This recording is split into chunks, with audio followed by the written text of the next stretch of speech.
ব্যস্ততম ব্যস্ত দুবাই আন্তর্জাতিক বিমানবন্দর শনিবার থমকে গিয়েছিল কিছুক্ষণের জন্য। একটি অজ্ঞাত বস্তু আকাশপথে শনাক্ত হওয়ার পর বিমান চলাচল বন্ধ করে দেয়া হয়।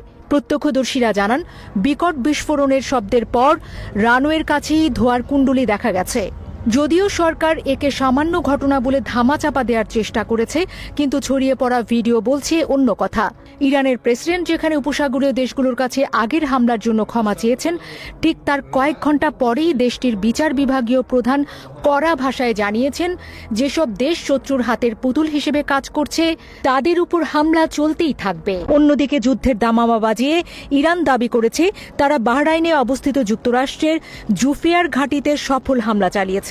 তাদের দাবি, এই ঘাঁটি ব্যবহার করেই ইরানের পানি শোধন কেন্দ্রে আগে হামলা চালানো হয়েছিল। প্রতিশোধের এই বৃত্তে সাধারণ মানুষ এখন দিশেহারা। সৌদি আরবের আকাশে যেন ড্রোনের মেলা বসেছিল। দেশটির প্রতিরক্ষা মন্ত্রণালয় জানিয়েছে তারা রবিবার একদিনেই ৩০টি ড্রোন প্রতিহত করেছে। এর মধ্যে ২৬টি ড্রোনই হানা দিয়েছিল রাজধানী রিয়াদ এবং এর আশেপাশে। এমনকি স্পর্শকাতর কূটনৈতিক এলাকা লক্ষ্য করেও ড্রোন পাঠানো হয়েছিল, যা মাঝ আকাশেই ধ্বংস করে সৌদি বাহিনী। হামলা কেবল তেলের খনিতেই সীমাবদ্ধ নেই। কুয়েতের সামাজিক নিরাপত্তা বিভাগের মূল ভবনটি লক্ষ্য করে চালানো হয়েছে সুনির্দিষ্ট হামলা। কর্তৃপক্ষের ভাষ্যমতে হামলায় ভবনটির ব্যাপক ক্ষয়ক্ষতি হয়েছে।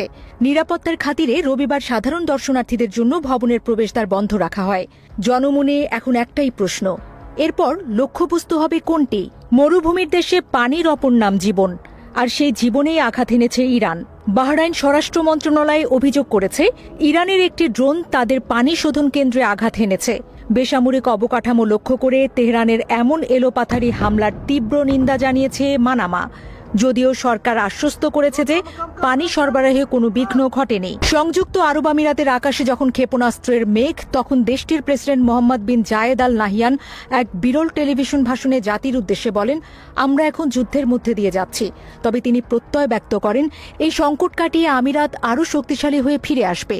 ড্রোন ধ্বংসের সময় খসে পড়া ধ্বংসাবশেষে দুবাইয়ে এক পাকিস্তানি নাগরিকের প্রাণহানির খবর পাওয়া গেছে। আকাশপথে ধেয়ে আসা ড্রোন আর ক্ষেপণাস্ত্রের গর্জনে উত্তাল হয়ে উঠেছে মধ্যপ্রাচ্য।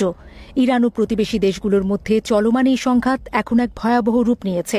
পারস্য উপসাগরীয় অঞ্চলে নিরাপত্তা যখন সুতোয় ঝুলছে, তখন একের পর এক হামলায় কেঁপে উঠছে কুয়েত থেকে দুবাই। আকাশে ড্রোনের আনাগোনা আর ক্ষেপণাস্ত্রের ঝনঝনানি দেখেই সতর্ক অবস্থান নিয়েছে কুয়েত। দেশটির জাতীয় তেল কোম্পানি এক নাটকীয় ঘোষণায় জানিয়েছে, নিরাপত্তার স্বার্থে তারা অপরিশোধিত তেল উৎপাদন কমিয়ে দিচ্ছে। কুয়েত সামরিক বাহিনী জানিয়েছে, রবিবার তারা বেশ কয়েকটি ড্রোন ও ক্ষেপণাস্ত্র হামলা রুখে দিয়েছে। তবে আতঙ্কর রেশ কাটছেই না।